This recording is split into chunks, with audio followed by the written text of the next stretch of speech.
አሁን ደግሞ የምናየው ማለት ነው ምንድነው መልመጃ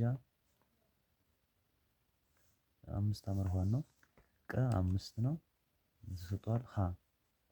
ሀ ስንሰራ 6 ቀ በቀ ቦታ መተካት ነው። 6 በ5 30 ይሆናል ማለት ነው። ለ 6 ሸቀ ሲካፈል ለ 6 ስንት ሸ ስንት ነው?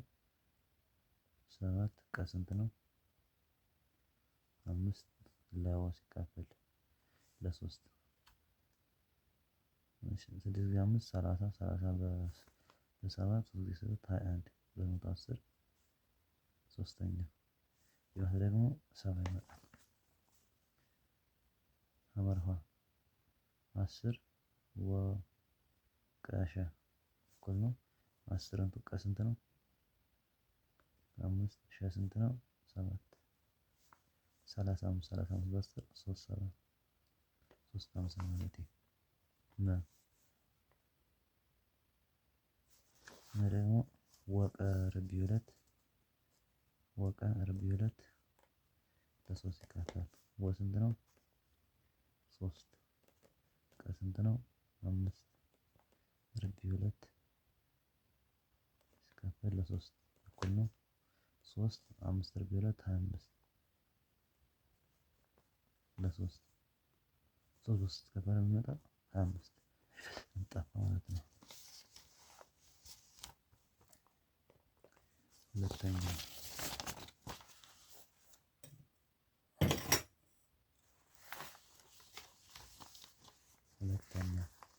5 ወ ጋር ተመሳሳይ የሆኑ ቁጥሮችን ዘርዝሩ።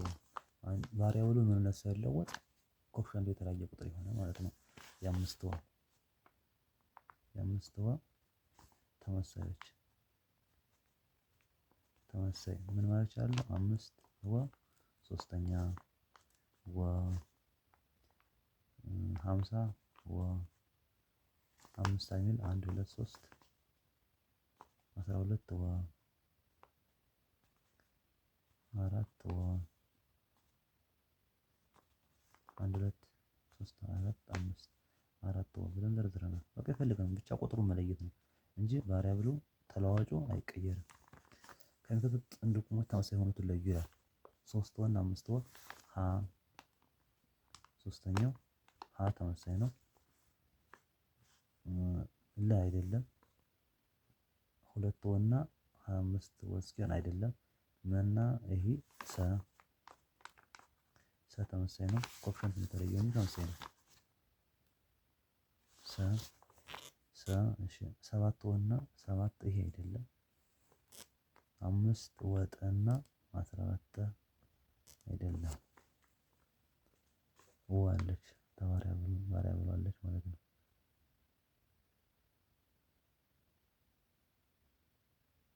ስለዚህ ማን ተመሳሳይ ሆነው መና ሀ ብቻ ናቸው። መና ሀ ብቻ ናቸው ማለት ሰና ሀ ብቻ ናቸው። ሁለተኛ ክፍል ጀምሮ ተመሳሳይ ቁሞች በማሳሰብ አቃል ይላል። ዘመድ ከዘመዱ አህያ ከአመዱ እንዲሉ ማለት ነው። ተረት አይደለም ትምህርቱን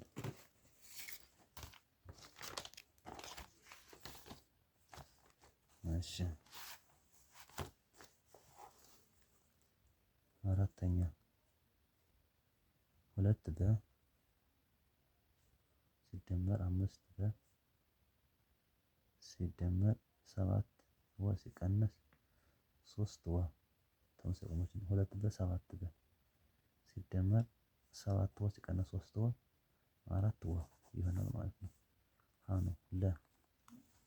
ለ ደግሞ ጠጠን አንድ ግድ መቀነስ 6 ጠ ሲቀነስ 3 ጠ ሲደመር ቀ እኩል ነው 3 ጠ ሲደመር ቀ ይሆናል ማለት ነው።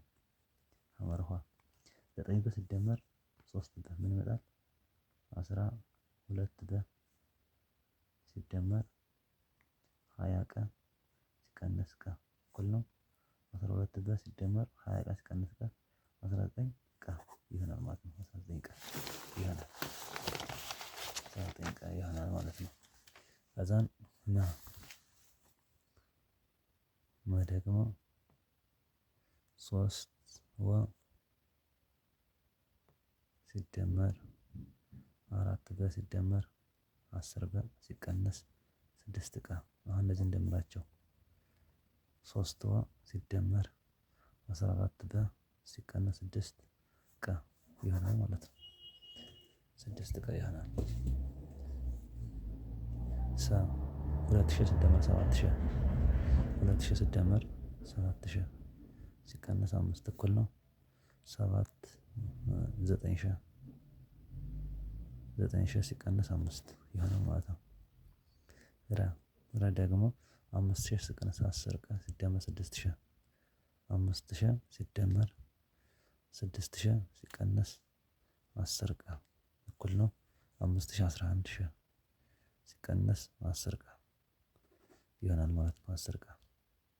አምስተኛ የተሰጠው ተለዋዋጮች ዋጋ በመተካት የአልጀብራዊ መገለጫዎችን ውጤት አግኙ ይላል። ቀ 3 ሲሆን ሀ 8 ቀ ቀ እኩል ይሆናል ስንት ሲሆን 3 ሲሆን 8 ሲባዛ በ3 እኩል ነው 24 ይሆናል ማለት ነው። 24 ይሆናል 24 ይሆናል። ከዚህ ጋር ደግሞ ወ 25 ሀ ወ ለኔድ ወ 25 ሀ 10 ነው። የተሰጠን አልጀብራዊ መግለጫ ማለት አልጀብራዊ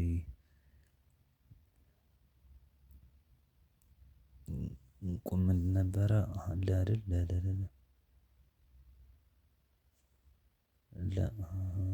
ሐመርኋ ነው የገባሁኝ ግን በዛ ሐመርኋ ልስራሽ ስለጀመርኩት ወ ሲቀነስ 2 ሀ ሲካፈል 5 ወ ስንት ነው? 25 ሲቀነስ 2 ሀ በ10 ማለት ነው ሲካፈል 5 25 ሲቀነስ 20 ምን ይመጣል? 25 ሲቀነስ 20 ሲካፈል 5 25 ሲካፈል 25 ሲቀነስ 20 25 ሲካፈል 5 እኩል ነው 1 ይመጣል ማለት ነው። 1 ይመጣል። ለ ደግሞ ሸ ሲደመር ቀ ሲካፈል ለ4 ቀ ስንት ነው? 6 ቀ 6 ሸ ደግሞ 10 እንተካ 10 ሲደመር 6 ሲካፈል ለ4 እኩል ነው 16 ለ4 እኩል ነው 4 ይሆናል ማለት ነው። 4 ይሆናል 4 ይመጣል ማለት ነው። እሺ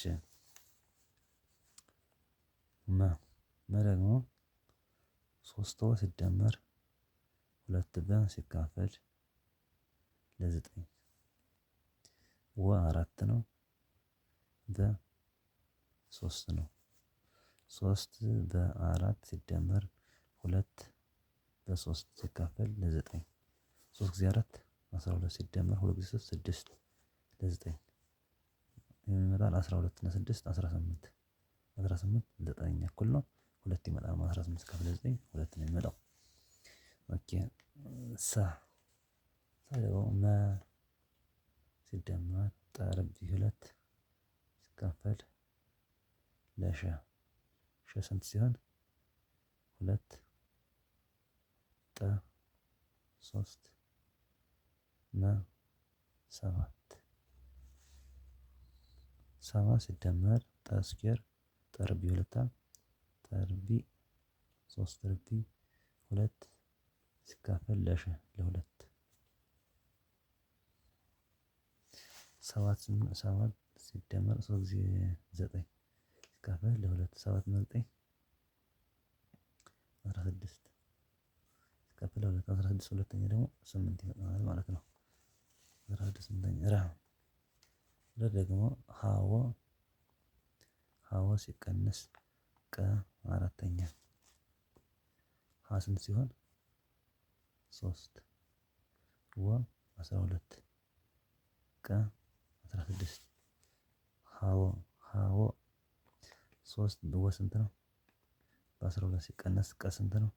16 ስንተኛ አራተኛ አድርገን እንተካለን 3 ጊዜ 12 36 ሲቀነስ 16 ለ4 4 እኩል ነው 32 ይመጣል ማለት ነው። ስድስተኛ በአንድ ድርጅት ውስጥ የሚሰሩ 2 ሰራተኞች ከደሞዛቸው በተጨማሪ ለእያንዳንዳቸው 2000 ብር የትርፍ ሰዓት ክፍያ ይከፈላቸዋል። የድርጅቱ ለ2 ሰራተኞች በወር የሚከፍላቸው አልጀብራዊ መግለጫ ጻፉ ይላል። አንደኛው ለምሳሌ ከበደ ቢሆን የከበደ ደግሞ ሲደመር አንደኛው ደግሞ አበበ ቢሆን አበበ ነው አበበ ነው። ከዛ ለእያንዳንዳቸው ደግሞ ስንት ስንት ይከፈላቸዋል? 2000 ብር የትርፍ ሰዓት ክፍያ ይከፈላቸዋል።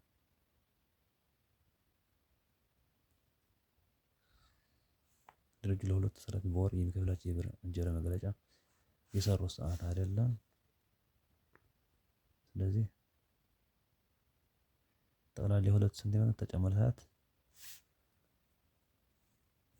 ለእያንዳንዳቸው የ2000 ብር የትርፍ ሰዓት ክፍያ ይከፈላቸዋል። ለእያንዳንዳቸው ሲደመር 4000 ይሆናል ማለት ነው። የሁለቱ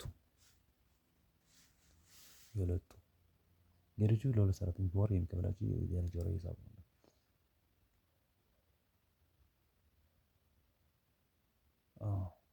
የሁለት ሰራተኞች ደሞዝ 5000 እና የሁለቱ ሰራተኞች ደሞዝ 5000 እና 8000 ብር ቢሆን እያንዳንዳቸው በወር ስንት ይከፈላቸዋል? አመት ከበደ 5000 ይሄ ነው። ለከበደ 5000 ከበደ ሲደመር አበበ ሲደመር 4000 ነው። ከበደ ስንት ነው? 5000 ሲደመር አበበ 8000 ሲደመር 4000 ይሆናል ማለት ነው። 8 እና 5 13000 ሲደመር 4000 ነው። እኩል ይሆናል 17000 ይሆናል ማለት ነው። 17000 ብር ይከፍላቸዋል። የሁለቱም ደሞዝ ሰራተኞች ቢሆን እያንዳንዳቸው በወር ስንት ብር ይከፈላቸዋል? የጠቅላላውን የሰራሁት እያንዳንዳቸው ማለት እያንዳንዳቸው አይደል? እያንዳንዳቸው ማለት ከበደ እኩል ይሆናል 5000 ሲደመር 2000 ነው። ምን ይመጣል? 2000 ነው። 7000 ብር ይከፈለዋል። አበበ ደግሞ 8000 ሲደመር 2000 ስንት ይመጣል? 10000 ብር 10000 ጠቅላላ 17000 ይመጣል የሁለቱም ማለት ነው። ግን እያንዳንዳቸው ይሄ ነው ይሄ ነው